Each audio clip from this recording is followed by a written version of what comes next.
What's up guys, John Collins with Risen Holster Co. Welcome back to the channel. If you guys are new, thank you for tuning in. Please like and subscribe, help us get our videos out and kind of beat through the YouTube algorithm a little bit. If y'all can't tell, today we're going to talk about concealed carry while you're driving. Now, before we get into this, a little bit of a disclaimer. I am not a lawyer, nor am I a police officer. So what I know is legal in the state of Virginia may or may not be legal in your state. So take everything I'm about to say with a grain of salt. Make sure you check and follow your state and local laws. Make sure you're in accordance with them. Don't get yourself in trouble just because I said it. Now, what we want to talk about specifically today is being able to carry on our bodies while we are driving. I think we have a tendency, for the sake of comfort, when we get in a vehicle to want to take our gun off and put it somewhere else in the car.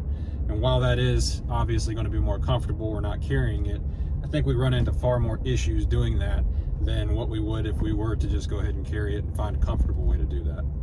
The first and foremost is going to be theft. Unfortunately, your car is a sitting duck. If we don't have possession of the firearm and we leave, heaven forbid your car is like mine that just kind of looks like it probably has a gun inside of it, then people are going to want to go in and see if they can find it. So theft is something that I think is a big reason why it's a good idea to just go ahead and keep the firearm on our bodies, so that when we get out, it comes with us, and heaven forbid somebody breaks in, at least they don't have access to that. Secondly, would be because of car accidents. Unfortunately, in today's day and age, drivers are so stinking distracted when they're on the road anymore that you have to be such a defensive driver to avoid any kind of collisions or any kind of problems, that having a loose firearm inside of your vehicle just runs a huge risk of getting in an accident and having a little 3-pound sledgehammer bouncing around inside of your car that can do all kinds of extra damage. I think, again, another reason we should just keep it on our bodies, so that if in the case we were in an accident, it's going to be on us still. As long as you got a good holster and good retention, it should be on your body still, despite having had an accident. The third reason could be because of the state of disrepair of the roads that you're traveling. I know out here in Virginia, potholes are crazy, speed bumps, or again, erratic driving. There's all kinds of reasons that having your firearm mounted somewhere else inside of the car or stowed somewhere else inside of the car, it's just very easy for it to be jostled around and moved. So if we're not going to stow the firearm inside of the vehicle anywhere, and we're going to have it on our body, then how can we do this in a manner that is comfortable, especially if you're taking long trips? Now, I personally appendix carry. That is my preferred mode of carry. So a decent amount of this is kind of going to be tailored to that, but this is applicable to strong side carry as well. First and foremost, you want to have really, really good posture. Get your butt in the back of the seat, get your shoulders against the back of the seat, and be up big and tall. What this allows us to do is get the holster and the firearm up against the front of our abdomen area and less down into our legs. What happens is, when we have bad posture and we put our seatbelts on and the seatbelt's cranked down doing its job, is if we have that bad posture, the slide portion of the holster is going to want to dig into your legs. It's going to want to dig down into your pelvis area, and that's very uncomfortable. But if we have really good posture and we stand up straight, we're able to get the holster up flat against our body. It is far, far more comfortable that way.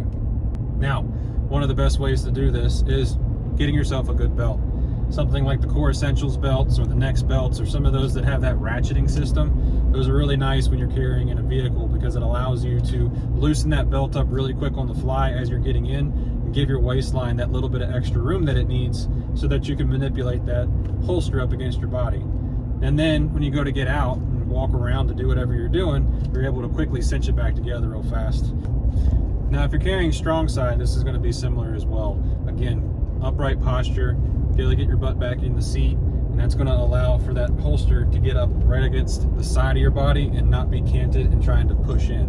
The more that it's at an angle and kind of pushing into your body, it's going to create more of those hot spots, versus if it can be up more in a vertical position and kind of beside you, then it's able to be there where it's supposed to be, but not exactly put all that weird pressure into you like it would normally.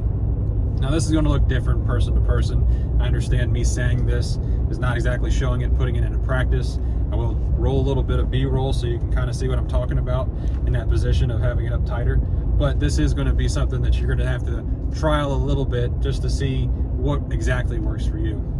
One of the things that we really do need to look at, though, when we are carrying inside the vehicle is the accessibility to our firearm. So if we were to be sitting in our seats and our seatbelt is on, first thing we really want to do is take our shirts and pull them out from underneath of the seatbelt and drape them over top of the seatbelt.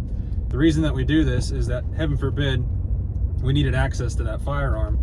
We really don't want to be trying to fight those layers of clothing out from underneath of the seatbelt to then gain access to the firearm.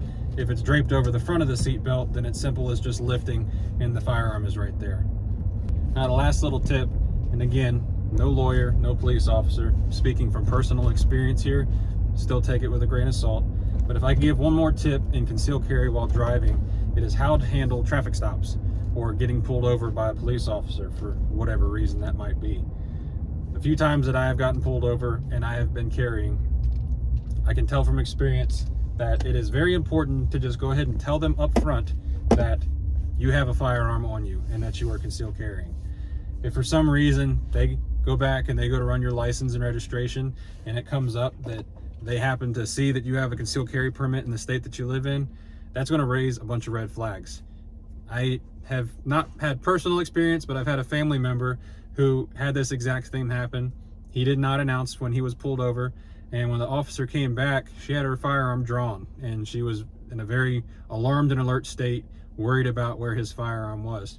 Now, he was going to work, didn't even have it on him. Turned out to not be an issue, but if he would have been up front from the get-go, maybe it could have helped out with how she handled that situation. Now, we live in a fairly rural area out here in Virginia, so most of the police officers in the area are pretty laid back and they're pretty chilled with the fact that we all conceal carry.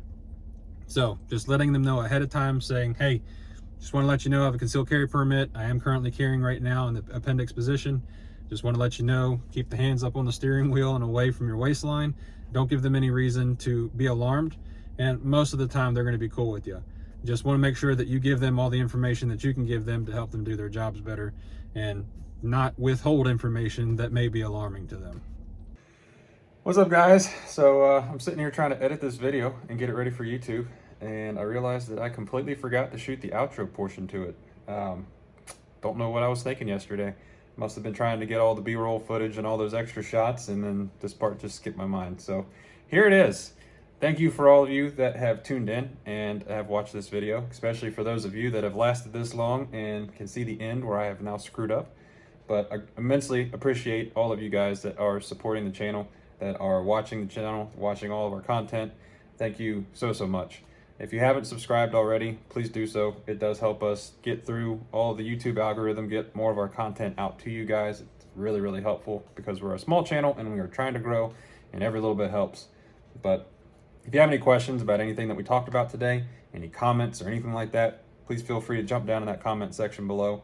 We're going to have all of the links for getting in contact with us through the website or email and all that stuff in the description box, but we're also going to pin a comment on the top comment of the comment box, so you can find them there pretty quick too. Again, appreciate you guys a bunch. We will see you on the next one. God bless.